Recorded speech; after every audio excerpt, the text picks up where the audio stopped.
you continue with the work that you want to do to try and find out the truth about Lance Armstrong, or at least portray that to the general public and for people to realise who he is. He goes on to win 7 Tours de France, he retires, he makes a comeback, he becomes so powerful and so big. There must have been a point where you started to think, is this person too big, too powerful, with too much money to ever be toppled almost? Yes, I have to say I always felt he was too big to be toppled. If you said to me, did you see the end coming as it came? No, I didn't. I absolutely didn't.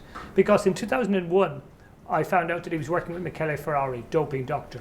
Should that have not made a big difference? It should. Did it? No. Lance said, I believe Michele's an honest man. And a lot of the journalists said, well, that's okay then. Lance believes he's honest. Well, they wrote, Lance believes he's honest. What David Walsh said is interesting, but not that relevant. So I come up with Emma O'Reilly. And she says, I was Lance's masseuse. There was doping in the team. And I put that in a book with Pierre Ballester, and people say, you know what? Emma O'Reilly's just one witness, maybe a bitter ex-employee. And then I go to Betsy Andreo. She heard him admit using doping. Oh, she's a bitter wife of a teammate. And Lance had a way of diminishing all the people who spoke against him. And I suppose the bit that really frustrated me was the readiness of so many to accept Armstrong's totally implausible explanations, to accept the fact that he felt he could character assassinate anybody who spoke against him. And I found that depressing. It was like, if you were a big guy, you could say whatever you liked about other people, and the journalists who should have been challenging you didn't challenge you and were prepared to let you get away with it.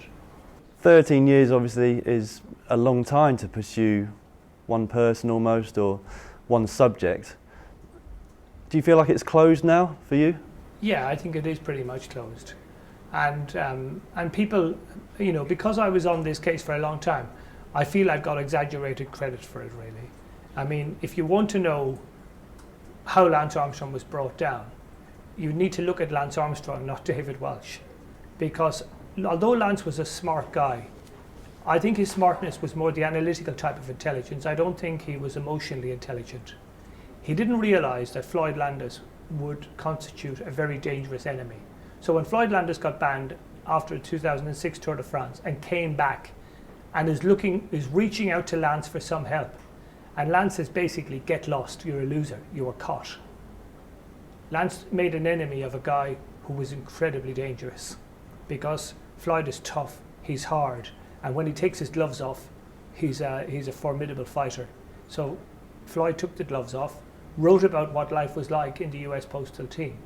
And because maybe people like me had created a lot of doubt about Lance Armstrong, then you had people like Travis Tigard, the United States Anti-Doping Agency CEO, you had people like Jeff Nowitzki, who was conducting an investigation into doping in cycling. They were listening to Floyd, because in a way, maybe what I had done had created enough doubt for Floyd's allegations to have a huge amount of credibility. But Floyd's allegations were the turning point in this story. And from that moment on, we had entered the end game, and it was going to end very good for the truth and very badly for Lance Armstrong. Do you think that had he not come out of retirement back in 2009, that we might not be sat here talking about the same subject because things might not have come out? Totally. If he hadn't made his comeback in 2009, there is no way in the world that he would have been caught in my eyes. But it's like, we've all watched the Hollywood movies, right? The guy has been the greatest bank thief in the history of robbing banks, and he's accumulated a lot of money, and he goes into retirement and he's living a nice sedate life, and somebody comes along and says, there's one last job that you should consider doing. And for Lance Armstrong, coming back in 2009 was that one last job. Couldn't resist it. I believe he did it for the money, that I think he felt he needed some extra money before finally going into retirement. But he was lured by that one last job, one last adventure. And it's the history of Hollywood is littered with movies that have bored us, with guys coming out of retirement for one last job. And Lance was just, another of that genre. We have already touched briefly on your legendary interview with Lance Armstrong back in 2001 at that hotel. Could you just expand on that a little bit more for us? Yeah, the 2001 interview with Lance was actually funny almost, but it's only funny in hindsight. At the time, I didn't think it was funny because as I wrote a line in the book, which is, I was high on the ecstasy of sanctimony, Philip Roth line. And I was going there all sanctimonious, asking Lance all these doping questions and talking about, questions being hit with the dead bat. I would say to Lance, Lance, what do you know about cycling history and doping? And he'd say, not very much. And I'd say, well, you surely heard the name Tom Simpson. And he said, yeah, kind of vaguely. I said, well, Tom Simpson died on Mont Ventoux, in controversial circumstances. And I hadn't that sentence uttered, and Lance jumped in and said, but he never tested positive. And I thought, hold on here now. There was amphetamines found in Tom Simpson's pocket. There was amphetamines found in his bloodstream. There was amphetamines found in his suitcase back at the hotel. But Lance says he never tested positive. Now, why would Lance say that? And it was absolutely clear to me. Lance said that because as long as you didn't test positive, nobody could prove you used drugs. And that was going to be the mantra that would govern his entire cycling life. I passed the tests, you believe me. You have no right to ask questions beyond that. Obviously, I came from a different place. But the interview that day in Eastern France was almost ridiculous because I was asking questions which I thought were perfectly normal. And Lance was giving me ridiculous answers, but they weren't answers that proved he doped. For example, I would say, well, your best friend at the time, Kevin Livingston, he is part of a criminal investigation in Italy with Michele Ferrari. Have you discussed this with Kevin? And Lance would look at me and say, no, actually, I haven't discussed it. I said, he's your best friend. You share rooms with him. You go on 6-hour training rides with him. He's involved in a criminal investigation. And you haven't said, hey, Kev, what's all this about you and Ferrari? You've never said that. No, I've never said that. He said, there's lots of things we don't talk about. And I mean, it was just ridiculous. I mean, as I said, it wasn't proof that he doped, but it sure was proof that he could lie, because pretty much every answer he gave me, I felt, was a lie. He was telling me that I know nothing about doping. Basically, that was for 2 hours, maybe an hour and a half an interview. And I banged my head off a stone wall. And at the end of it, all I had was a sore head, because I didn't get any honesty from him at all. Maybe I went away with the sense of, you know what, you're going to have to keep digging here because this guy isn't going to give up anything voluntarily. Can you ever see Lance Armstrong giving a kind of Frost-Nixon interview and admitting all that he's done over the years? Lots of people wonder about whether Lance is going to do a tell-all interview, turn up on Oprah Winfrey or wherever, Letterman or Jill, and do his tell-all interview. I feel he has to do that to kind of rebuild his life because he's in a really bad place now. But the kind of practical difficulty he's got is that once he admits that he did dope, well, then the people are going after him to get money back that they paid to him. SCA Insurance Company, Sunday Times newspaper, US Postal, all their sponsorship. If he admits he doped, those cases are all immediately lost. He then has no defense. So I believe his lawyers are telling him now, sit tight, Lance. You cannot do that tell-all interview. But his life remains in a kind of a purgatory. Telling all might be hell for a certain amount of time, but it gives him a chance to kind of start climbing upwards out of there. Where he is now, he's stuck. And I hope that he's getting his financial stuff dealt with and he's going to do the tell-all interview and admit to all the sins of the past. Because until he does that, I don't think he has any kind of future worth having. I'm not going to ask you to name a top 5 villains, but 5 people that stick out in your head immediately right now who've done the most to damage our sport in the last 13 years since Lance first won his tour. Well, one of the things that people will say about Lance is, come on, don't tell me that he was any worse than Jan Ullrich or even Basso or Contador even, who tested positive. Basically all those top guys were doing something, so therefore they're all equal in terms of villainy. But I don't agree with that. I think Lance was a particular case. I think he saw doping as an opportunity. He embraced that opportunity and he decided, if if our doping program was better than everybody else's, we would have such an advantage because doping is such a big influence on competition. So I think Lance seized the opportunity of doping to make himself the most successful cyclist in the history of the Tour de France. Fraudulent, of course, and that would be taken away. But at the time that he left in 2005, he's a 7-time Tour winner. As we've said earlier, if he didn't come back, he's still the 7-time Tour winner. So I think Lance would have to be the number one villain in my eyes. And I don't want to categorise him that, but I don't think there was anybody more cynical. I think what Lance did to Emma O'Reilly was despicable beyond belief. And everything he's got in terms of the consequences of his doping being discovered, he deserves. People say, oh, I feel sorry for him for this reason, I feel sorry for them for that reason. I say, if you feel sorry for him, you weren't listening when he discussed Emma O'Reilly at the Discovery press conference in 2004. You weren't listening when he discussed Emma O'Reilly in November 2005 at the SCA case under oath. So everything bad that's happened to him since, in my view, he deserves. I always had a particular disliking, I have to say, for Johan Bruyneel. I just thought, if you could put cynicism into human form, you've got Johan Bruyneel. I think he had an attitude to doping that was wretched. I mean, again, that old cycling thing of doping is our business, it's not your business. Don't even dare ask. We do whatever we like and you have no right to know. Cycling was never going to recover as long as people like Johan Bruyneel were involved. So I look forward to him not being involved in world cycling. A guy who's come out of this relatively unscathed has been Jim Ockovitz. I think Jim Ockovitz knew precisely what was going along. I think he was a plausible guy. I think people believed him, and I think he's another guy who on the barometer of cynicism would be up there an 8 or a 9 out of 10. There's been a lot of courageous people over the last 13 years who've stuck their hand up when maybe they could have just kept quiet. Who, in your view, are the 5 people that, as again, immediately come into your head as people that have really helped the sport change for the better? Well, I'm biased here in that I had witnesses and people sources who came and helped me do what I wanted to do in terms of bringing out the truth in this. So Betsy Andreo and Emma O'Reilly would be right up there. 2 women who didn't mind telling the truth at a time when the only reward for telling the truth was vilification and bullying. A lot of people have told the truth since. All the US postal writers have come out, but they did so under pressure.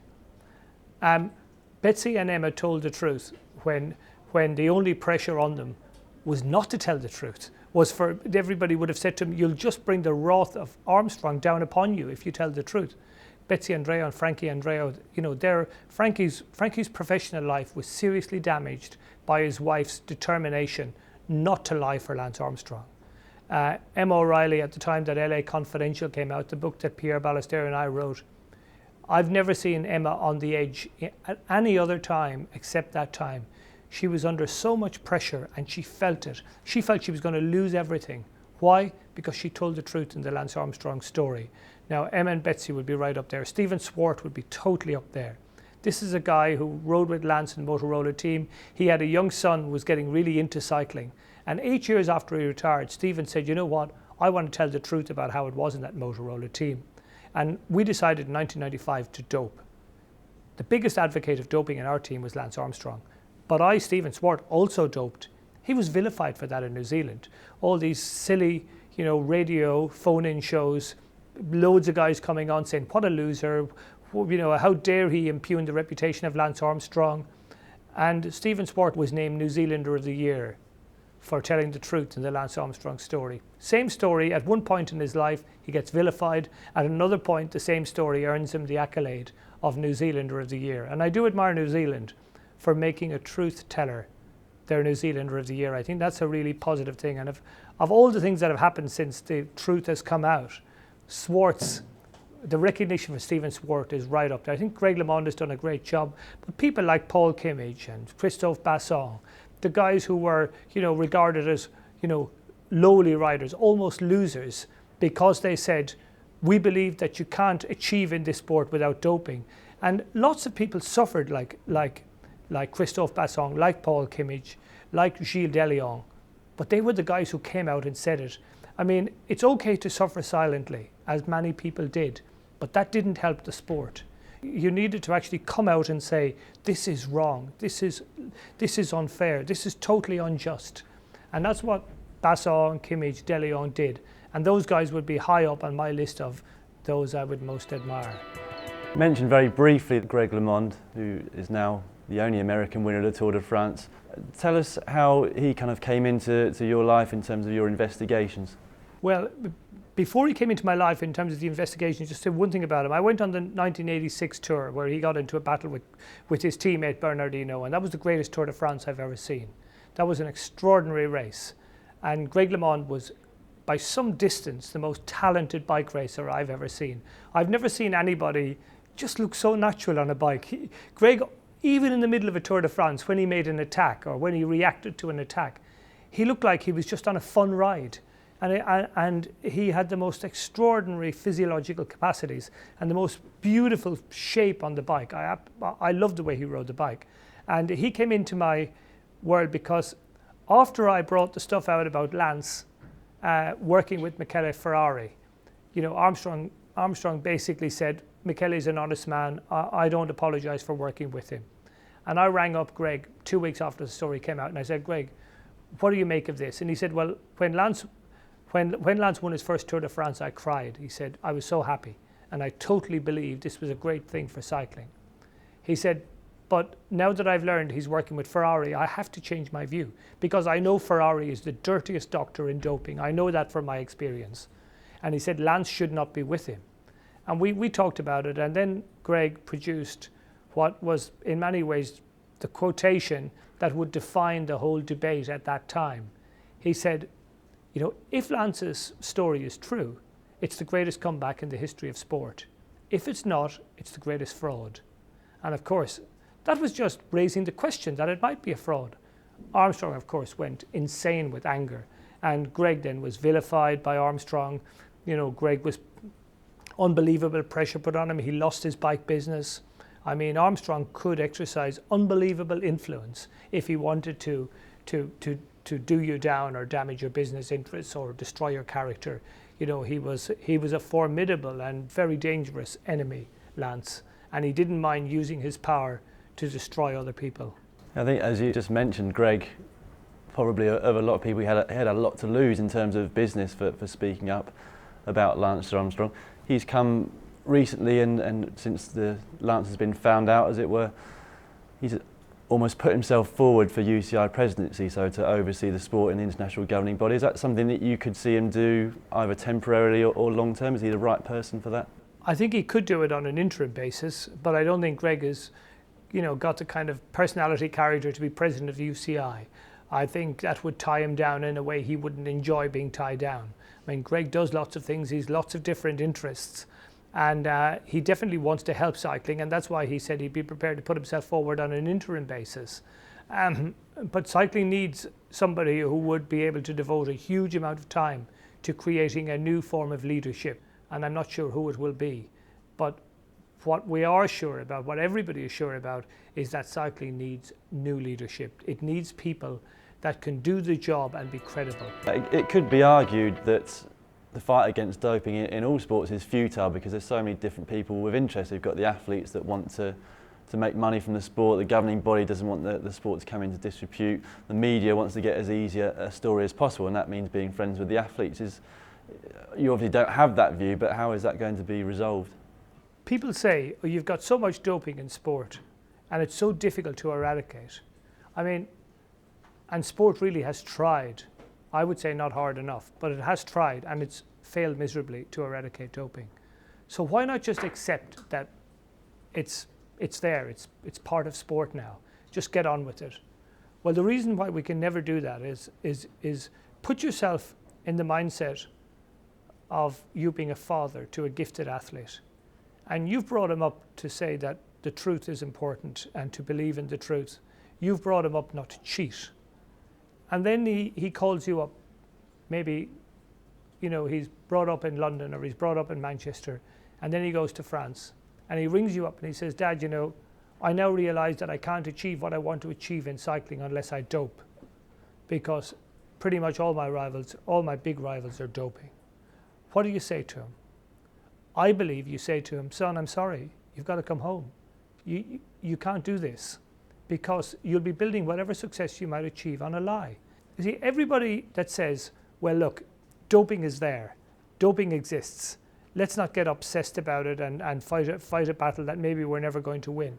Those people, they tend to be people who are looking at it from the point of view, I'm a spectator, I'm sitting on my couch, I love records, I love great performances, and I'm not that concerned. Well, my argument always was, you'd be damn concerned if it was your son who faced that dilemma, and you'd say how horrible it is that he had to come in that crossroads in his life where the only way to progress was to cheat.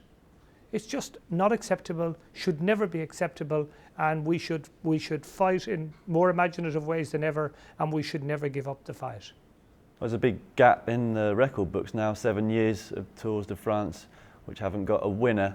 I think we can safely say that most people don't see Lance Armstrong as a champion anymore, but in your view, who is the best ever cyclist now? I would say Merckx, for sure. You know, the amount of races he won, the fact that he could win the one-day classics, he could win the short tours, he could win the grand tours, just he could sprint, he could time trial, he could do the lot. The cannibal, they called him, because he just devoured the opposition. And he's definitely the greatest cyclist. Bradley Wiggins has done extremely well to win the Tour de France, win an Olympic gold medal. I mean, in the same year, it's a fantastic achievement. He won plenty of other races this year as well. But in the kind of pantheon of great cyclists, I mean, Bradley doesn't get near really. If I'm thinking of the Tour de France winners that I would regard as truly great, I'm thinking of Merckx, I'm thinking of Jacques Anquetil, I'm thinking of Greg LeMond. They're the kind of people I'm thinking of. And generally, I will be going for people who came before EPO, because there was always drugs in cycling, but when EPO came, it really did change the territory, and it meant that people who could never win the Tour de France without it would win it. Something that set alarm bells ringing for you was not just Lance's dominance, but also that of his team, US Postal. Team Sky seemed to be very dominant this year. Is that something that also worries you? Team Sky have been so good that people almost say, and Dave Brailsford himself makes this point, you know, the more success we achieve, the more suspicious we look. And that's true, because that's what cycling is now. I really want to believe they're clean. I believe that what Dave Brailsford did on the track was done without drugs. I think they've been sensationally kind of successful. We saw that in Beijing, we've seen that in London 2012. I think Brailsford has applied a lot of the principles that he used with the track team, and he's adapted them to road cycling with tremendous success. I think Sky had the biggest budget, so I think it's natural that they will get the best riders. Jonathan Vaughters, who had Bradley Wiggins on the Garmin team, he said to me, if Bradley Wiggins had stayed with us, we would have won the Tour de France with him. Now, I believe the Garmin team are clean. So a simple question to self, if you believe that Bradley Wiggins would have won the Tour clean with Garmin, why can't you believe that Bradley Wiggins won the Tour clean with Sky? Well, I do believe he won it clean with Sky, because I believe that the race in which he finished fourth for Garmin was a tougher race than last year's race. I think Bradley won a good race, but it wasn't an especially difficult Tour de France. I mean, if Contador is back in 2013, and if we have Chris Froome a year older, a year stronger, it's going to be a tougher race for Bradley Wiggins to win. And my feeling is to say that Team Sky are clean, but that doesn't mean we stop watching, and stop watching closely.